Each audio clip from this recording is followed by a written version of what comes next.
Assalamualaikum warahmatullahi wabarakatuh.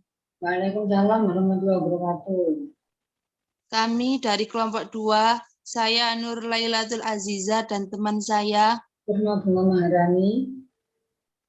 Kami akan menjelaskan tentang transfer pricing. Yang pertama, pengertian transfer pricing. Kedua, tujuan transfer pricing. 3, situasi pasar. 4, metode penerapan transfer pricing. Selanjutnya, 5, available market. 6, limited market. Selanjutnya, pengertian transfer pricing. Dalam arti sempit yaitu harga perpindahan barang atau jasa antara dua pusat laba atau lebih. Secara arti luas adalah harga perpindahan barang atau jasa yang dipertukarkan antara unit-unit atau antar pusat pertanggungjawaban dalam suatu organisasi. Jadi transfer pricing adalah dua unit bisnis atau pusat pertanggungjawaban bekerjasama mengembangkan, menghasilkan, dan memasarkan satu produk serta saling berbagi pendapatan ketika produk tersebut terjual. Selanjutnya, tujuan transfer pricing. A. Untuk mentransmisikan data keuangan di antara departemen-departemen atau divisi-divisi perusahaan pada waktu mereka saling menggunakan barang dan jasa satu sama lain. Menurut Henry Shimamura 1999. Selanjutnya, B. Untuk mengevaluasi kinerja divisi dan memotivasi manajer divisi penjualan dan divisi pembeli menuju keputusan-keputusan yang serasi dengan tujuan perusahaan secara keseluruhan. Selanjutnya, C. Sedangkan dalam lingkup perusahaan multinasional, transfer pricing digunakan untuk meminimalkan pajak dan bea yang mereka keluarkan di seluruh dunia. Selanjutnya, 3.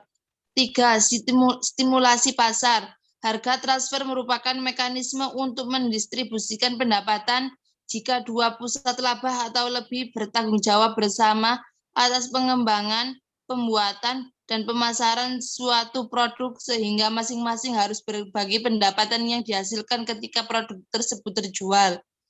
Harga transfer harus dirancang sedemikian rupa supaya dapat mencapai beberapa sasaran yang yaitu sebagai berikut. Yang pertama, memberikan informasi yang relevan kepada masing-masing unit usaha untuk menentukan penyesuaian yang optimum antara biaya dan pendapatan perusahaan.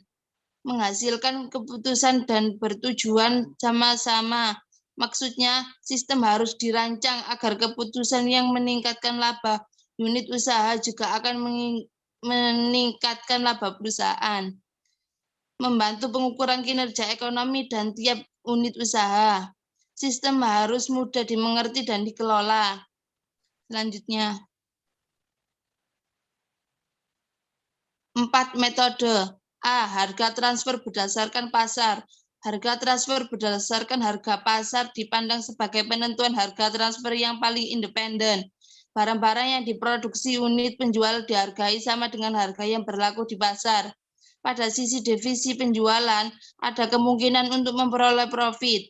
Pada sisi pembeli, harga yang dibayarkan adalah harga yang sewajarnya. Namun, yang terjadi kelemahan utama dari sistem ini adalah jika harga suatu produk ternyata tidak tersedia di pasar, tidak semua barang-barang yang diperjualbelikan antara divisi tersebut di pasar tersedia di pasar. Selanjutnya, B. Harga transfer berdasarkan biaya. Perusahaan menggunakan metode penerapan harga transfer atas dasar biaya yang ditimbulkan oleh divisi penjualan dalam memproduksi barang atau jasa. Penetapan harga transfer metode ini relatif mudah diterapkan, namun memiliki beberapa kekurangan. Yang pertama, penggunaan biaya sebagai harga transfer dapat mengarah pada keputusan yang buruk. Jika seandainya unit penjualan tidak dapat memproduksi dengan optimal, sehingga menghasilkan biaya yang lebih tinggi daripada harga pasar, maka dapat terjadi kecenderungan pembelian barang dari luar. Kedua, jika biaya digunakan sebagai harga transfer, divisi penjualan tidak akan pernah menghasilkan laba dari setiap transaksi internal. 3. Penentuan harga transfer yang berdasarkan biaya berarti tidak ada intensif bagi orang yang bertanggung jawab pengendalian biaya. Umumnya perusahaan menetapkan harga transfer atas biaya berdasarkan biaya variabel dan atau biaya tetap dalam bentuk biaya penuh ditambah markup dan gabungan antara biaya variabel dan tetap. Selanjutnya, C. Harga transfer negosiasi. Dalam ketiadaan harga, beberapa perusahaan memperkenalkan divisi-divisi dalam perusahaan yang berkepentingan dengan transfer pricing untuk menegosiasikan harga transfer yang diinginkan. Harga transfer negosiasi memiliki beberapa kelebihan. Pertama, pendekatan ini melindungi otonomi divisi dan konsisten dengan sangat desentralisasi.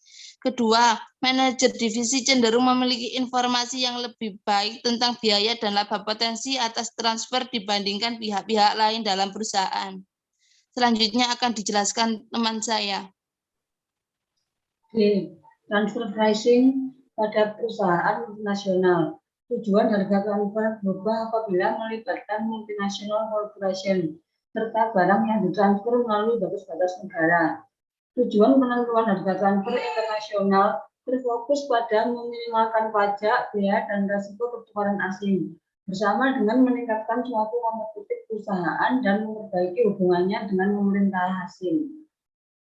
Menurut Zain 2003, kebijakan transfer pricing multinasional bertujuan memaksimalkan penghasilan global. Yang kedua, mengamankan posisi kompetitif anak cabang perusahaan dan penetrasi pasar.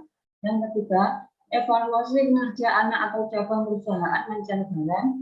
Selanjutnya, penghindaran pengendalian devisa, mengontrol kredibilitas asosiasi, meningkatkan bagian laba joint venture, reduksi risiko moneter, mengamankan cash flow anak atau cabang di luar negeri. Yang kelima, available market. Besar kecilnya suatu pasar dilihat dari jumlah pembeli yang ada pada pasar tersebut. Pembeli yang potensial itu mempunyai 3 karakteristik pokok, yaitu minat, penghasilan, dan akses. Berdasarkan ketiga karakteristik yang dimiliki pembeli potensial tersebut, maka pasar yang tersedia atau available market dapat dikatakan sebagai sekumpulan konsumen yang mempunyai minat, akses, dan penghasilan terhadap pasar tertentu. Dalam pasar ini, konsumen sanggup punya kemampuan daya beli untuk membeli mobil. Selain itu, hambatan akses juga teratasi. Artinya, mobil tersebut tersedia dalam wilayah tersebut. 6. Limited market. Untuk tujuan-tujuan praktis, produk yang diproduksinya jumlahnya terbatas. Harga transfer yang paling memenuhi persyaratan sistem pusat laba adalah harga kompetitif. Harga kompetitif mengukur kontribusi dari pihak pusat laba bagi laba perusahaan secara keseluruhan. Dalam kasus perusahaan minyak terintegrasi, penggunaan harga pasar minyak mentah merupakan cara paling efektif untuk mengevaluasi unit prestasi dan penyulingan, seperti layaknya jika mereka merupakan unit usaha yang berdiri sendiri. Jika kapasitas internal tidak tersedia, maka perusahaan akan membeli dari luar pada tingkat harga kompetitif. Selisih antara harga kompetitif dan biaya di dalam perusahaan sama dengan jumlah penghematan dari memproduksi dan bukan membeli. Kesimpulan, transfer pricing adalah dua unit bisnis atau pusat pertanggungjawaban bekerjasama mengembangkan, menghasilkan, dan memasarkan satu produk, serta saling berbagi pendapatan ketika produk tersebut dijual. Sedangkan dalam lingkup perusahaan multinasional, transfer pricing digunakan untuk meminimalkan pajak dan biaya yang mereka keluarkan di seluruh dunia.